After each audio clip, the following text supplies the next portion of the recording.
Hello, you're welcome to the only show that brings you happenings in the world of diplomacy and international relations. My name is Harriet Nartey. The show airs every Saturday between the hours of 4 to 5 o'clock p.m. on Pan-African television, and you can also catch us on our social media platforms, DATV Ghana, in case you have missed the many editions that have run already, so you get to know what is happening in this particular area. Now, today's show is packed, and we are here to bring you all the stories emanating from the diplomatic community and elsewhere. Let's take you to the Foreign Affairs Ministry. Let's begin with the Ministry of Foreign Affairs and Regional Integration, where Portugal's Ministers of Foreign Affairs and Defense have led a delegation to pay a courtesy call on Ghana's Foreign Affairs Minister, Shirley Ayorkor-Botchwey, for discussions on issues of interest as part of bilateral relations between the two countries. The two-day visit to Ghana saw them in a joint meeting with their Ghanaian counterparts, Honorable Shirley Ayorkor-Botchwey and Honorable Dominic Nitiwul. The meeting was an opportunity to discuss the instability in the Sahel and the Gulf of Guinea, as well as to look at regional and international cooperation bilaterally and also within the European Union and the United Nations. The head of the Portuguese delegation continued his tour to the Ivory Coast and Burkina Faso until Thursday and has since gone back to his home country. The Portuguese Ministers of Foreign Affairs and Defense, respectively, have met with Ghana's Minister of Foreign Affairs and Regional Integration, Shirley Ayorkor-Botchwey, and Defense Minister Dominic Nitiwul to throw light on issues ranging from trade, security, and Ghana's maritime security et al. Speaking at a press briefing here in Accra, Foreign Affairs Minister Shirley Ayorkor-Botchwey underscored the importance of the Ghana-Portugal bilateral ties. The visit of the ministers is historic in that they are the highest ranking government officials from Portugal to visit Ghana. Their visit is in preparation towards the state visit of His Excellency President Akufo-Addo, who will be visiting Portugal later on this month. And this visit is to affirm the contribution and the commitment of both countries to deepen the political, economic, and cultural ties between us. This morning's discussion centered on not just the historical links between our two countries that date back to the 15th century when the first Portuguese sailors landed on the shores of Gold Coast, which is now Ghana, but it also talked about various areas that we see as opportunities for cooperation, both at the bilateral and the multilateral levels. She further stressed on Portugal's contribution to Ghana's maritime within the context of the European Union's support to West Africa Integrated Maritime Security SWIMS. We also acknowledged Portugal's contribution to Ghana's maritime within the context of the European Union's support to West Africa, the Integrated Maritime Security, which is called SWIMS. And we talked about the SWIMS program, which is a multi-country intervention covering the entire ECOWAS region under the European Union West Africa Regional Indicative Program, with a specific focus on coastal states. Later this afternoon, Ghana and Portugal will sign a bilateral MOU on the SWIMS program, and this will further contribute to improving maritime security in Ghana's maritime zone and strengthening maritime governance as part of the ECOWAS Integrated Maritime Strategy. The Portuguese Minister of Foreign Affairs, João Gomes Cravino, touched on a number of issues, including the security issues in the sub-region. In political terms, it is clear that the state visit of His Excellency President Akufo-Addo later this month will be a highlight in relations between Portugal and Ghana, and we have had the opportunity to identify some of the work that can come to fruition in his state visit, which we are very much looking forward to. This is work that can result in closer consultations between Portugal and Ghana in the political field, but also various economic opportunities. Politically, of course, inevitably, we focused also on the instability that the world faces as a result of the invasion by Russia of Ukraine, instability that is global, with a very strong impact in Europe, but with repercussions around the world and, of course, in the African continent. Defense Minister Dominic Nitul, commenting on Ghana's security, reiterated the country's commitment towards ensuring safety and the efforts the Defense Ministry makes to resolve issues of insurgency and violent extremists in neighboring countries. I did explain the role that Ghana is playing in trying to ensure that we defeat terrorism in West Africa. I did explain the role Ghana is playing in trying to ensure that we do not allow any terrorism to take root in our country. Yes, it is true that Ghana has not had any terrorist attack, but it is also because of what we have been trying to put in place. We are doing forward operating bases in the north. We have deployed our soldiers up north for the last 5 to 6 years on Operation Conquer First, and we are determined not just to send soldiers up north, but to use these soldiers to do non-connected activities like providing water for the people, providing roads for the people, providing bridges for the people, making sure that they can get good schools to do, using these as soldiers, so that the people don't see them as an invading force, but see them as part of the people, because government has to be present in all places of Ghana, in places that cannot be accessible, and we're using soldiers to do that. Portugal's Minister of Defense, Maria Helena Carreiras, revealed that it is important to treat matters of security with a 360 approach. Ghana is a recognized authority and one of the countries that is providing not only more soldiers but more expertise in terms of peacekeeping, namely the Women, Peace and Security Agenda, an area where I reiterate we want to cooperate more because these are shared values and shared knowledge. And also I had the opportunity to, of course, underline the important Portuguese experience in multinational missions, namely the one referred in Mozambique,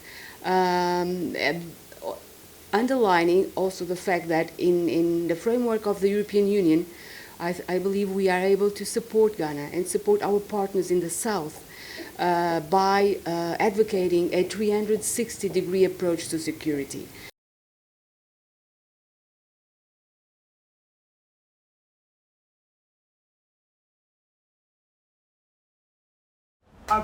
Now to our second story, let's talk about Hekima 2023, an initiative of the United Nations Development Program. And of course, I happened to moderate a session. It was quite an insightful episode. The first in-person edition of Hekima Accra, organized by the United Nations Development Program, UNDP, has taken place in Accra at the UNDP's office with a call for collaboration between the private sector and the state to spearhead Africa's economic transformation, with a focus on unlocking practical solutions for economic transformation in Ghana and Africa. The event emphasized concrete pathways to drive structural economic transformation and inclusive development across Africa. The conversation held on the topic Speeding Up Transformation, Which Way for Ghana and Africa, was convened by the UN Assistant Secretary General and Director of the UNDP Regional Bureau for Accra, Ms. Amuna Eziakowa, with Dr. Kingsley Yeboah Amoako, founder and president of African Center for Economic Transformation and former executive secretary of the Economic Commission for Africa, ECA, who also served as the thinker. Here is what transpired at the event. Hekima is a product of UNDP Africa's African Influencers for Development, their signature private sector partnership initiative. It seeks to bring together African leaders in business, academics, industry, finance, the arts, sports, and more to co-discover and co-implement innovative development solutions to unlock Africa's promise. Hekima Swahili for Wisdom is a series of groundbreaking and robust dialogue to mine and harvest thought leadership and homegrown solutions for Africa's sustainable and resilient development. Born at the height of the COVID-19 pandemic, the Ekima series opened the door to new ideas and approaches, accepting that some of the best development solutions will inevitably come from those who live the reality of the communities it seeks to support. Guest speaker at the event, Dr. K.Y. Amwako, who is a renowned economist, underscored the need for growth on the continent while linking it to productivity, export, competitiveness, and technological upgrade. He stressed that these parameters have revealed that Africa is still lagging behind. We've come up with a simple definition of transformation. It means you need economic growth, but growth is not enough. Growth based on primary commodities and all that is not sustainable. You need more than growth. You need to diversify your exports and your production. You need to be competitive in export markets because most African countries export. You need to add productivity on farms, in business and all that. You need technology upgrading. All that leads to human capital. So we came up with something, growth plus depth. Growth is necessary, it's not sufficient. You need a D for diversification, you need a E for export competitiveness, you need a P for productivity, you need a T for technological upgrading. We've come up with what we call the African Transformation Index that uses these parameters to measure transformation, and we came out with the first report, 2014, where we looked at the past 15 years or so, and the result, and we compared it to these countries, and we saw that African countries on these parameters were not doing enough. Responding to the reasons for which Africa has failed to make progress, Mr. Mwakun disclosed that the lack of vision, planning, and consistency have been the major impediments to Africa's growth. If you take strictly economic transformation that we are discussing, the first thing you need to know is that transformation is a long-term process. It takes 15, 20 years or so that you really need to work consistently. So that's one. So related to that, you need to have a plan. You need to have a vision of where you want to take it. Because there's this saying, countries that don't plan for the future don't do well there. Okay? So you need to have a vision, you need to have a plan. You related to that, you need to have plan, then you need to have consistency implementing that plan.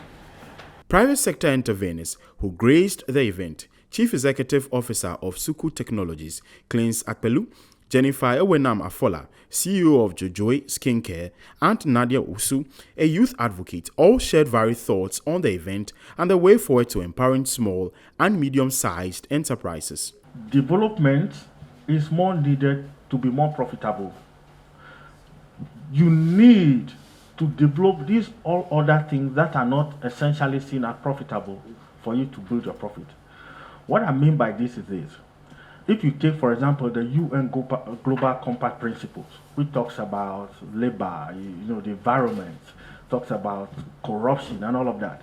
If you deal with corruption, do you know how many businesses that can be saved? Just making sure that projects that are being put out there for tender actually go through the process and the best company wins. Imagine if that is in place. You would have a smaller business, because of their competence in Kumasi, they will win a tender because of competence, not because they know somebody. The key drivers of the value chain integration process are SMEs, and we see the advantages and benefit to trade under the AFCFTA than any other person. So we have to push this agenda by ourselves. How do we do this?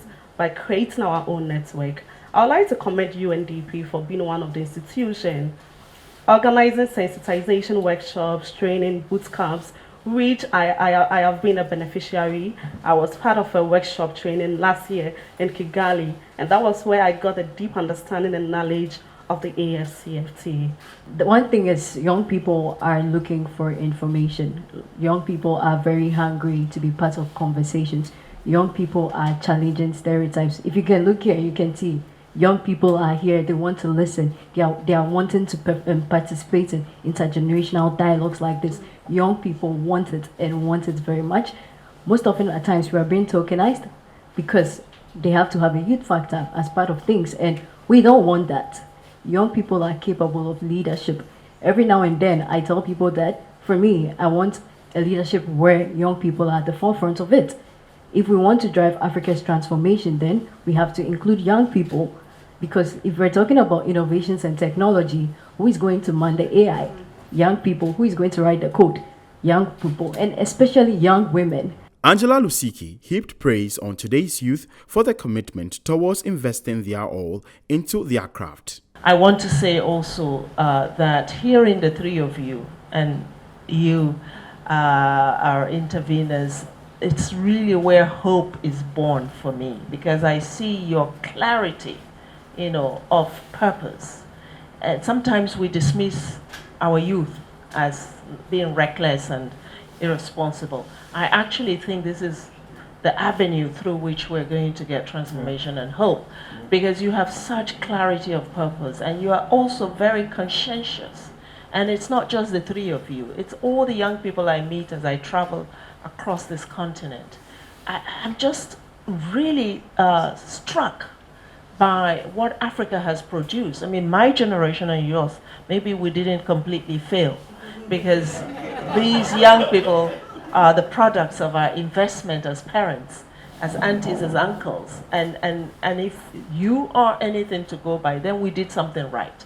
Because I hear in your voices a commitment that goes beyond your age in terms of what you are investing your energy in. And as you said, it's diverse, it's looking at planet, people, and prosperity all together.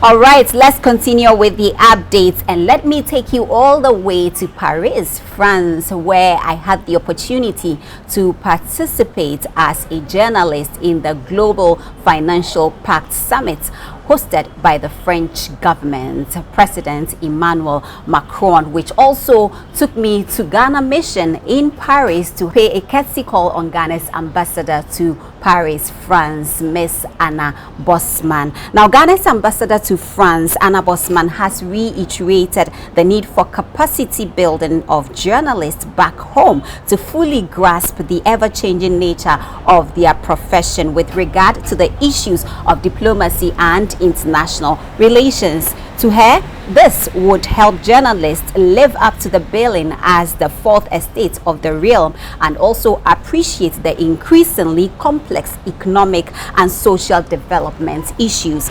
It all happened when I paid a courtesy call on the ambassador, as I indicated earlier, at the Ghana mission in Paris. We discussed number of issues. Now, speaking to us, the ambassador also shared her view on some of the events that took place at the summit. She lauded the Diplomatic Affairs TV show for demystifying diplomacy and international relations by bridging the gap between the people and the diplomatic community. And of course, we look forward to hosting Her Excellency Anna Bosman on Diplomatic Affairs to discuss Ghana and France bilateral relationship.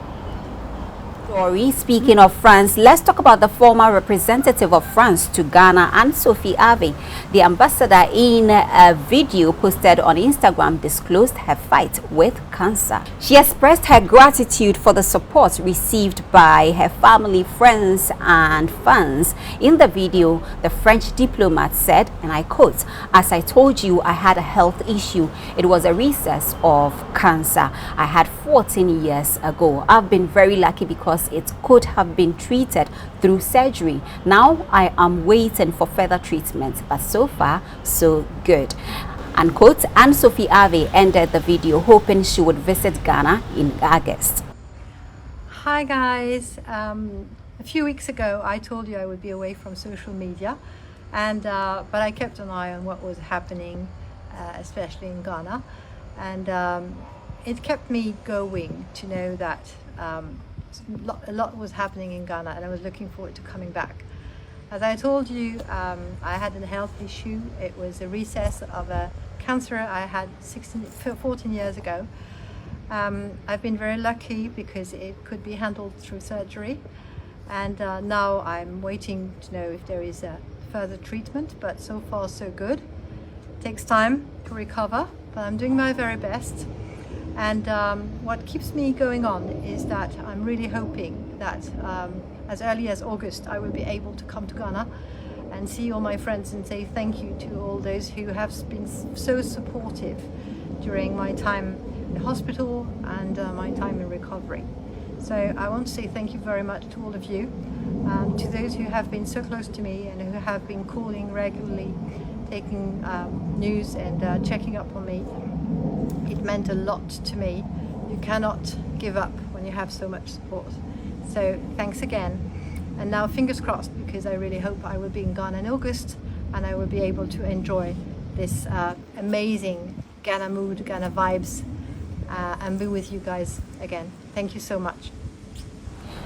Anne-Sophie Ave was appointed as the ambassador of France to Ghana in the year 2019 to 2021. The current ambassador is His Excellency Jules Amand Inyambusu, and we are looking forward to engaging him on Ghana and France, or France and Ghana bilateral relations. We wish the French ambassador well, and of course we look forward to receiving her again. We know Ghana is her second home. Get well soon, Your Excellency. Let's close the show with the United States of America's 247th National Day celebration, which took place at the U.S. Embassy right here in Accra. It's the first in-person event since 2020 due to the outbreak of COVID-19, and also the first for the relatively newly appointed U.S. Ambassador to Ghana, Virginia Eugenia Palmer. The event attracted a host of dignitaries, including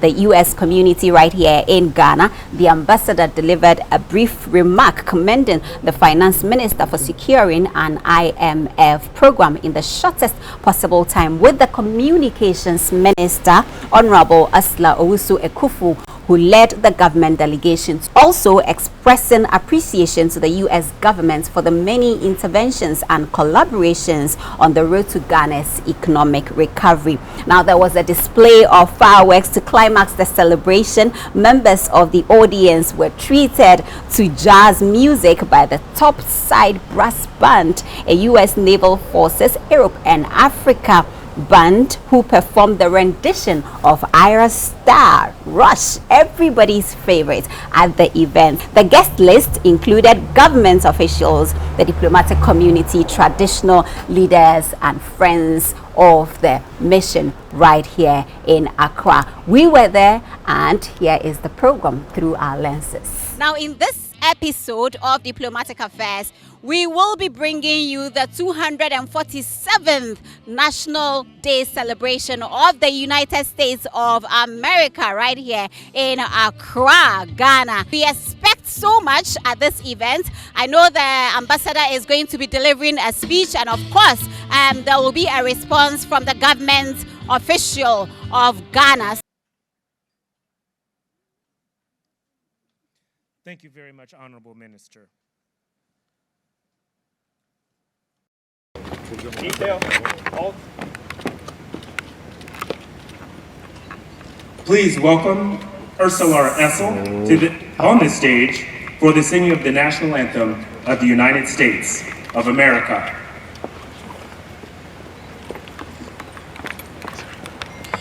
Oh, say, can you see by the dawn's early what so proudly we hailed at the twilight's last gleaming, whose broad stripes and bright stars through the perilous fight all the ramparts we've watched were so gallantly streaming, and the rocket the bomb spores gave proof through the night that a flag was still there. Oh, say does that star-spangled banner to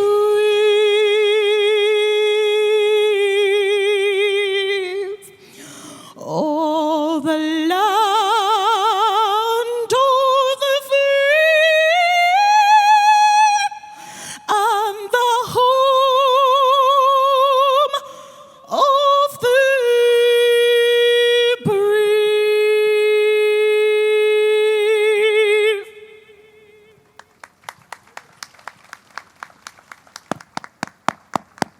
God bless our homeland, Ghana, and make our nation great and strong, bold to defend forever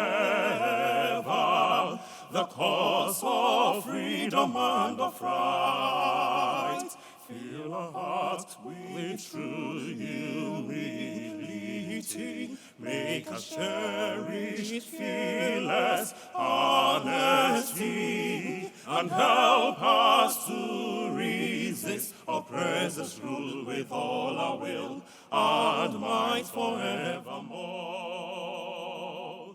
And help us to resist oppressors' rule with all our will and might forevermore.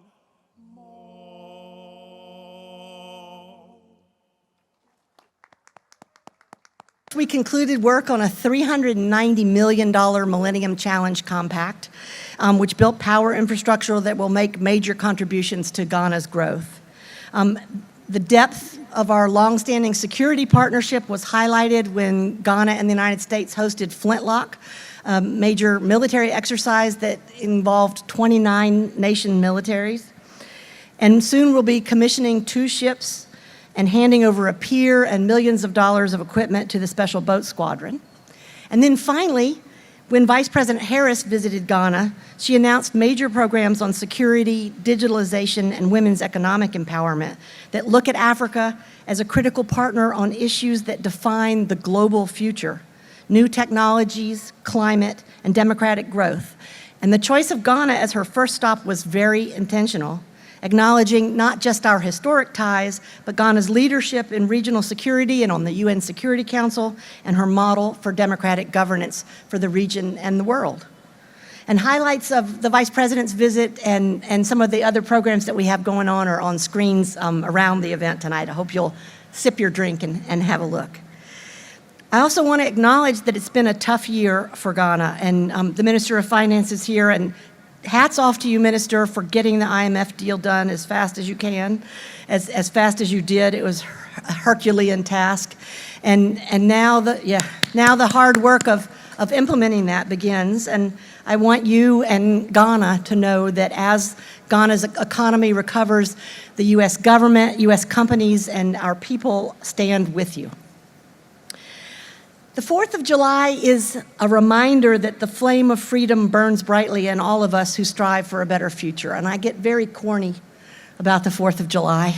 I've also had to be a little more humble given some very difficult events that occurred over the last few years in the United States. But I think reflecting on what those freedoms are and what it costs to preserve them is what today is all about. And that's another way in which Ghana and the United States have important ties. Ghana's own independence struggle inspired countless of others in their quest for freedom, including in the United States. And your example burns bright in a time when there has been much democratic backsliding around the region. Together, we draw inspiration from our heroes of the past, the activists, the innovators, the dreamers, who have pushed boundaries, battled discrimination, and changed the course of history. We collectively stand on their shoulders, and we owe it to them to continue to fight to deliver and defend accountable, inclusive democracies that truly serve our people. I say deliver because we still have much to do, here and at home. Injustice persists, misinformation provokes disorder, corruption erodes confidence in public institutions and deprives citizens of basic needs and a prosperous future. And we know that when delivery of public services falters, people lose faith in their government. We don't have to look far to see examples of extremists taking advantage of this failure. That's why we work together to deliver on the promise of democracy.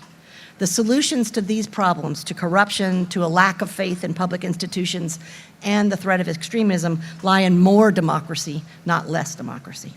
Every one of us has the power to make a difference. So we need to stand up against corruption, work together to promote peace, tolerance, opportunity, and inclusivity, and champion human rights for all, no matter a person's race, creed, gender, or sexual orientation. And I hope that in the coming year, business, political, and civil society leaders confront bigotry in all its forms. The United States needs a partner like Ghana, where human rights are recognized for their role in deepening business and social connections. I'd like to end by quoting W.E.B. Du Bois, who battled discrimination in the United States and was welcomed in Ghana and is buried about 100 yards from where we gather tonight. He said, "I believe in liberty for all men, the space to stretch their arms and their souls, the right to breathe and the right to vote, the freedom to choose their friends, enjoy the sunshine, and ride on the railroads uncursed by discrimination, thinking, dreaming, working as they will in a kingdom of beauty and love." Thank you. We come together to celebrate the birth of a nation that has stood as a beacon of hope for millions around the world. Your Excellency, ladies and gentlemen, 247 years ago, on July 4th, 1776, in the city of Philadelphia, the Declaration of Independence was adopted, marking the birth of the United States of America. It was a declaration that proclaimed the inherent rights of all individuals to life, liberty, and the pursuit of happiness. It ignited a flame of freedom that continues to burn brightly, inspiring people across generations and continents. This occasion offers a great opportunity to strengthen the bilateral ties between Ghana and the United States of America. As partners in development, we look for each other's interests for the benefit of our citizens. We recognize the countless contributions of Ghanaians and Americans alike, who have dedicated themselves to building bridges of understanding, promoting cultural exchange, and fostering cooperation in various fields. Your Excellency, ladies and gentlemen, from the early years of Ghana's independence, the United States has been a steadfast supporter of Ghana's quest for self-determination and freedom. The friendship between our nations has grown and evolved over time, expanding into various spheres of collaboration and cooperation. One of the cornerstones of our relationship is the mutual respect for democracy and the rule of law. Ghana's journey towards becoming one of Africa's shining examples of democracy and good governance has received strong and sustained support from the United States. Through various initiatives, including election support, through funding, capacity building, and civil society engagement. The United States has worked hand in hand with Ghana to strengthen democratic institutions and provide inclusive governance. Economic cooperation has also been a vital aspect of our relationship. The United States has been a significant trade investment partner for Ghana, contributing to economic growth and job creation. American investors have and continue to play crucial roles in driving economic development in sectors such as energy, agriculture, manufacturing, and technology. I am informed that in 2022, Ghana-US bilateral trade reached $3.7 billion. Although trade between our two countries remains stellar, there is still a lot of room for improvement. Ghana and America still need to find new ways of engaging each other economically so that a brighter future can be secured for the next generation of Ghanaians. Additionally, the United States supported Ghana with $48 million in security assistance in 2022 on maritime security, intelligence, peacekeeping, redeployment training, border security, and national disaster preparedness. On the issue of security, I must add that during the visit of Her Excellency Kamala Harris in March this year, she announced a $100 million security assistance to coastal West African countries to protect their states from jihadist attacks, and a $139 million assistance in bilateral assistance to Ghana. She indicated that the assistance would go towards economic, business, and cultural initiatives, as well as the health sector. Your Excellency, ladies and gentlemen, United States has been instrumental in supporting Ghana's efforts in various sectors of our economy. Within the framework of economic cooperation, Ghana and the US have collaborated on numerous initiatives and programs, which have contributed immensely to the development of our economy. Permit me to mention just three key ones. The first is the Millennium Challenge Cooperation Compact. The inauguration of the Kasua Bulk Supply Point in June 2022 marked the completion of the Millennium Challenge Cooperation Ghana Compact. This $316 million project, which took almost 6 years to complete, was a commitment made by the US government to improve Ghana's energy sector and support long-term economic growth. The second is the African Growth and Opportunity Act, AGOA. The extension of AGOA beyond its original September 2015 deadline to 2025 to develop Africa's textile industry and boost private sector development while creating more jobs and promoting skills development is very much welcomed, as it is expected to facilitate job creation and improve and promote Africa's textile industry. And the third is the Power Africa Partnership between the US and the Ministry of Energy, Ghana. This program has reduced forecasted energy sector debt by $3.2 billion and added 200,000 connections to the energy grid. With particular attention to the health sector, Ghana has collaborated extensively with the US and has made significant progress in combating diseases such as HIV/AIDS, malaria, and tuberculosis. The United States has been providing financial and technical support to Ghana's health sector through programs like the President's Emergency Plan for AIDS Relief, PEPFAR, which has committed more than $13 million to support Ghana achieve HIV epidemic control through HIV service delivery, laboratory and data system strengthening, and stigma and discrimination reduction. While the U.S. Agency for International Development, USAID, provided over $68 million to Ghana's health sector in 2022. Under the U.S. President's Malaria Initiatives, PMI, $28 million was provided to help the Ghana National Malaria Elimination Program with a reach of more than 940,000 people with indoor residual spraying.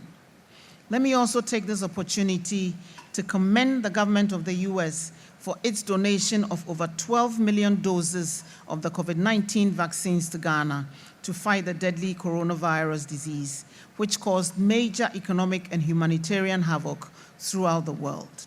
Ghana is exceedingly grateful. Your Excellency, ladies and gentlemen, Ghana's bilateral engagement with the US cannot be complete without mentioning the voluntary service of the US Peace Corps volunteers.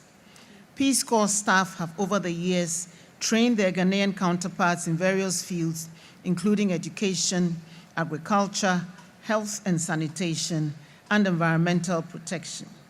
The contribution of the US Peace Corps to Ghana's socioeconomic development is very much cherished. The Ghana-US relationship is a testament to the power of friendship, mutual respect, and shared aspirations. Together, we have achieved remarkable milestones and overcome challenges, forging a bond that is deeply rooted in history and holds promise for the future. Excellency, may I now invite you to join me in a toast to the good health of His Excellency Joseph R. Biden, President of the United States of America, to the prosperity of the people of the United States of America, and for the continued friendship of our two countries. Long live Ghana, long live the United States, and happy independence anniversary to the United States. Thank you very much.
amazing evening, great fireworks, and very fruitful projections in their various speeches tonight. Talking about relations between the United States of America and Ghana. It's been a very beautiful relationship. The strong ties between both countries have been amazing. And so tonight is basically to, celebrate the two countries and get to know what is happening, the interventions, and also talk about the many programs, policies between the United States of America and the Republic of Ghana. My name is Harriet Nartey. It's been great coming your way with another insightful, exciting and educative episode of Diplomatic Affairs. This is the only show that brings you happenings in the world of diplomacy and international relations. You get to know who is in our country and what is happening between Ghana and its development partners. Join us every Saturday as we chronicle all the events and present them to you. My name is Harriet Nartey, and I look forward to seeing you same time next week. Enjoy the rest of our programs. Good evening.